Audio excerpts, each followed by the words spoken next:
കൃഷ്ണഗാഥയായി ഇന്നിന്റെ മാനസം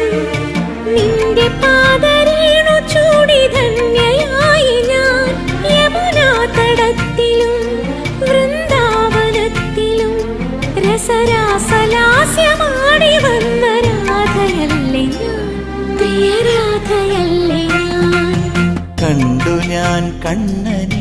കായാമ്പൂവർണ്ണനെ ഗുരുവായൂരമ്പല നടയിൽ രാജീവലോചനൻ എന്റെ കണ്ണൻ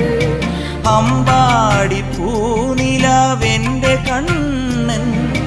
മണിമുരളികയൂതി എന്റെ മുന്നിൽ വന്നു നീ പുല്ലി നിന്നു നീ